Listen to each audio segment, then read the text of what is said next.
안녕하세요. 반갑습니다. 오늘은 스마트폰 활용을 위한 온택트 송출 프로그램 중에서 송출 플랫폼에 관련된 이야기들을 여러분들과 함께 나누는 시간을 가지도록 하겠습니다. 어, 송출 프로그램에는 다양한 것들이 있습니다. 그 부분들을 하나하나 설명하고 배우고 또 어떤 플랫폼을 할 것인지를 여러분들이 선택하고 생각할 수 있는 시간이 될 것으로 생각되어집니다.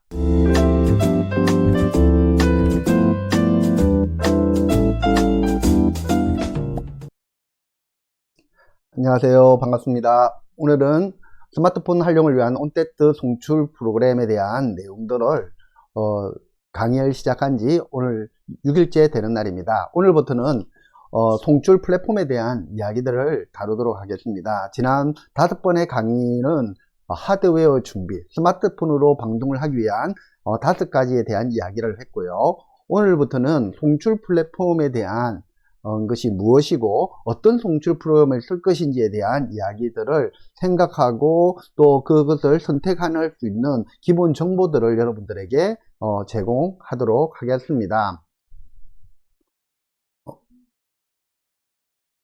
자, 송출 프로그램이라고 하는 거는 이제 여러분들이 강의하는데 정말 중요한 부분 중에 하나입니다.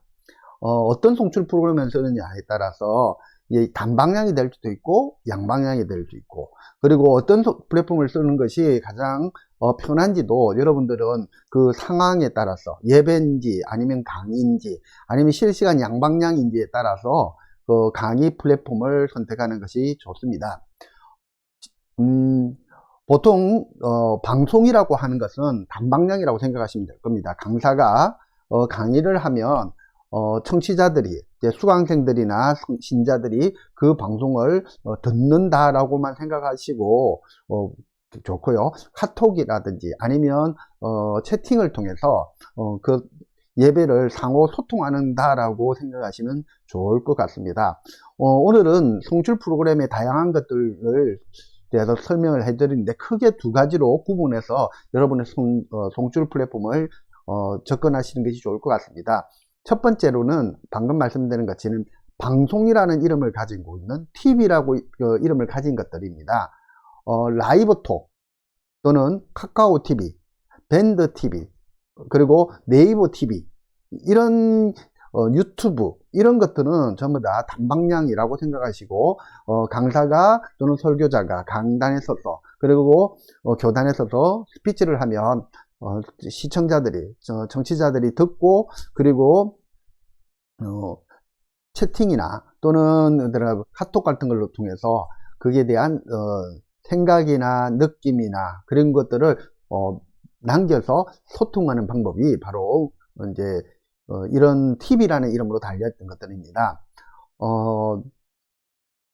우리가 이제 다음에 다룰 부분이지만 우리가 이제 카카오톡 같은 경우는 간단하게 스마트폰만 있으면 뭐 다른 가입 필요 없이 라이브톡이라는 걸 통해서 양방향으로 소통을 단방향으로 이제 방송을 할 수 있다는 것입니다. 그런 것이 장점이고요. 그리고 이제 카카오 TV라는 걸 통해서 좀 더 이제 특성화시켜서 좀 더 화질이나 음질이 더 좋고 그러면서 방송을 할 수 있는 카카오 TV, 그리고 이제 네이버 밴드 내에 있는 플랫폼을 이용해서 라이브 방송을 하거나 또는 네이버 TV를 이용해서 방송을 할 수 있습니다.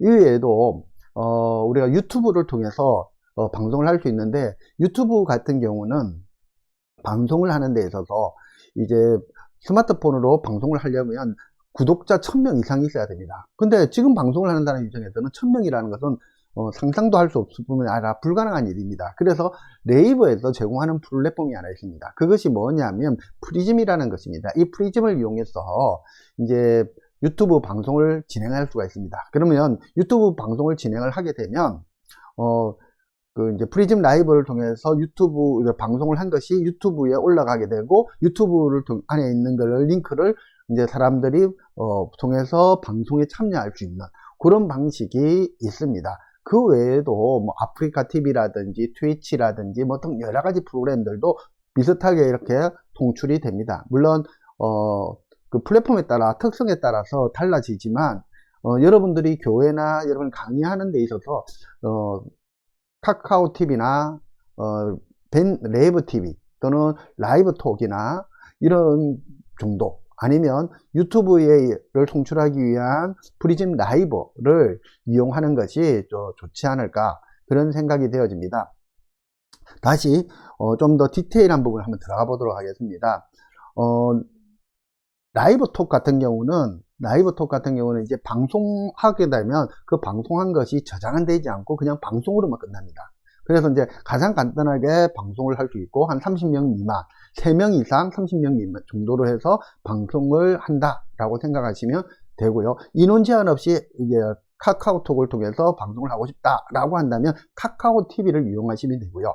그러면 카카오 TV와 카카오톡에 지원하는 라이브톡의 어떤 차이점이 있다면 음질과 그리고 화질이 좀 차이가 납니다. 그래서 그런 부분에서 있고요. 좀 더 많은, 아무래도 라이브톡에 비해서 카카오 TV를 방송을 하기 위한다면, 예를 들어서 스마트폰을 하면 별 차이가 없지만, 만약에 카카오 TV를 OBS라든지 이제 인코더를 이용해서 할 때는 음질이나 또 다양한 플랫폼 리소스를 사용할 수 있기 때문에 좀 더 좋은 부분도 있습니다. 이외에도 우리가 카카오, 즉 다음에서 제공하는 방송 플랫폼이 아닌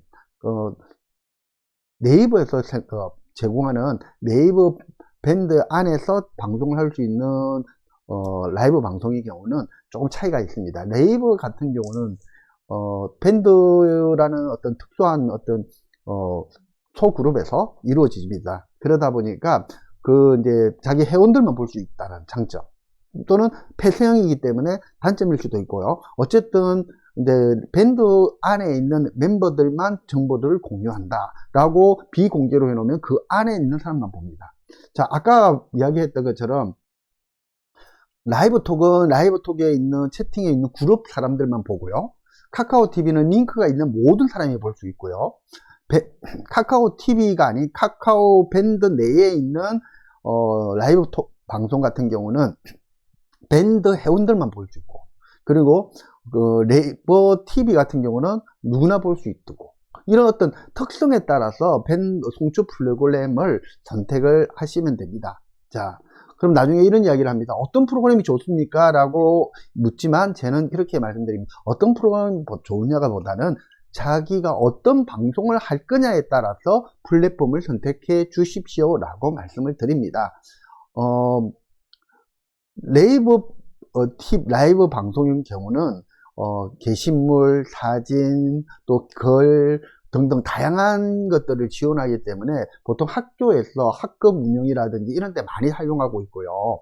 이제 단순하게 이제 방송만 송출하겠다, 일단 다양한 어떤 이제 영상이나 자료를 송출하겠다라고 한다면 카카오 TV나 라이브 톡마도 충분하지만, 좀 더 학습이라는 관점에서, 또는 좀 더 많은 커뮤니티, 소그룹, 교회 홈페이지가 없다면 네이버 밴드도 추천해 볼 만하지 않을까, 그런 생각이 되어집니다. 네이버 밴드를 이용해서 이제 커뮤니티를 형성하고 그 안에서 시험을 친다든지 출석을 체크한다든지 아니면 자료를 공유한다든지 이런 것들이 다 이루어지는 것을 원한다면 홈페이지가 없지, 그렇다면 네이버 밴드만 난 것도 없지 않나, 그런 생각이 되어집니다.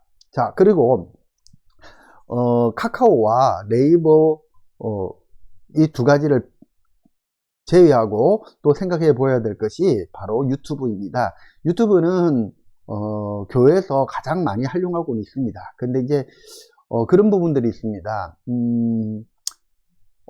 교회에서 영상을 송출하는데 어머니라든지, 그리고 또 어떤 문제가 있나요? 또 이미지라든지 폰트라든지 이런 것들을 방송을 할 때 내놓는데 저작권 관련된 부분에 문제가 생기는 경우가 간혹 있습니다. 그렇기 때문에 고민을 많이 하죠. 그래서 제가 말씀드리고 싶은 이야기는 뭐냐 하면 유튜브 때문에, 그리고 또 원하지 않는 부분까지 나가고 이런 부분들은 또 골치 아실 분들은 밴드나 카카오 쪽으로 하시면 되는데, 좀 더 관리할 사람이 있거나 또는 이런 것들을 좀 기술을 좀 익히고 또 이렇게 한다면 업로드된 영상을 편집하거나 또는 영상을 좀 더 퀄리티 있게 만들고 싶다면 유튜브도 아주 좋은 도구라고 생각되어집니다. 근데 지금 유튜브 정책상 1000명이라는 구독자가 있어야지 스마트폰에서 유튜브 라이브 방송을 할 수가 있어요. 근데 구독자가 없기 때문에 어쩔 수 없이 프리즘 라이브라는 것을 앱을 깔고 그걸 통해서 유튜브에 있는 링크 키와 방송 키와 URL을 넣어서 방송을 해야 되는 그런 상황이다 라는 것만 알고 계시면 충분히 유튜브 방송에도 어렵지 않겠다. 이러한 부분 자세한 내용은 뒤에 다음 강의에서 지금 챕터 2 송출 플랫폼 선택의 부분 다음에 이어지는 강의에서 다시 다루도록 하겠습니다. 이렇게 단방향 방송에 대해서 여러분들에게 설명을 드렸고요. 두 번째로는 양방향, 상방향으로 예배를 드리거나 또는 성경 공부를 하거나 모임을 가지려고 한다면 줌이나 또는 구글 미트를 이용하시는 것이 좋을 것 같습니다. 무료로 사용하실 경우라면 뭐 구글 그 줌 프로그램도 괜찮습니다. 40분 정도 할 수 있고요. 실제로 사용해 보니까 예배 설교는 너무 시간이 부족하다. 예를 들어서 이제 양방향으로 하는 건 좋은데 40분 안에 모든 걸 끝내야 되거든요. 그러니까 좀 불편한 점이 있습니다. 그럼에도 불구하고 40분 안에 뭔가를 제대로 할 수만 있다면 예를 들어 찬송가도 1절부터 3절까지 부르는 것을 1절만 부른다든지 기도를 뭐 3분 하던 분이 한 1분, 2분 정도 한다든지 설교를 30분 한 설교를 한 15분으로 한다든지 이렇게 하면 충분히 40분 안에 맞출 수가 있겠죠. 그렇게 해서 40분 안에 예배를 마치려고 기획만 잘 되어 있다면 줌으로도 예배가 송출이 가능합니다. 물론 40분 하고 나서 또 다시 접속을 해서 다시 그 사람들하고 할 수는 있으니까요. 뭐 그런 문제는 별로 없을 것 같고요. 일단 1부 예배를 40분, 2분 커뮤니티를 또 40분. 그렇게 하면 무료 버전에서도 줌으로도 얼마든지 사용할 수 있을 거로 봅니다. 그리고 구글 미트가 있는데 구글 미트는 구글에서 제공하는 양방향 회의 플랫폼입니다. 그래서 구글에서 그걸 쓰면 되는데 이제 그거를 이제 선생님께서 이제 해서 참여하는 분들에게 이메일로 초대를 해서 그분들이 들어와서 거기서 강의를 나 예배에 참석할 수 있도록 만들어 주시면 되는데요. 그렇다면 줌과 구글 미트의 차이점이 뭘까요? 아무래도요 구글 미트보다 줌이 화상 회의 시스템으로서 더 많은 특성화되어 있고 그리고 프로그램이 잘 만들어져 있습니다. 화면 송출이라든지 뭐 이런 것들은 동일하지만 아주 디테일한 부분들 이런 부분은 아무래도 줌이 좋으니까요. 그 부분의 자세한 부분들도요 우리가 다음에 강의에서 다시 다루어 드리도록 하겠습니다. 이렇게 지금 6종류에 대한 부분을 다루었지만 이 외에도요 우리가 카카오 아프리카 TV라든지 트위치라든지 그 외에 많은 플랫폼들이 존재합니다. 그 플랫폼을 다 할 수는 없으니까요. 우리나라의 대표적인 카카오 쪽, 즉 다음 쪽에서는 라이브톡, 그리고 카카오 TV, 네이버 TV, 그리고 이제 네이버 밴드에 있는 라이브 방송, 그리고 유튜브 이렇게 해서 5가지 그에 대해서 좀 이야기를 나누고요. 그 다음에 줌과 미투에 대해서 구글 미트에 대해서 다루도록 하겠습니다. 지금 강의의 방법은 이제 우리가 시간 상황을 봐서 이제 조율을 하도록 하겠습니다. 오늘은 송출 플랫폼에 대한 소개와 차이점에 대한 개략적인 이야기를 다루었고요. 다음 시간부터는 이제 라이브톡 그리고 카카오 TV에 대한 부분들을 차례차례 순서대로 강의를 진행하도록 하겠습니다. 오늘까지 들었던 강의를 한번 다시 들어보시고 또 내가 맞는 방송을 어떤 건지를 생각해 보면서 강의를 수강한다면 여러분에게 나중에 교육을 마칠 때 큰 도움이 될 것으로 생각됩니다. 오늘 강의는 이걸로 마치도록 하겠습니다. 감사합니다.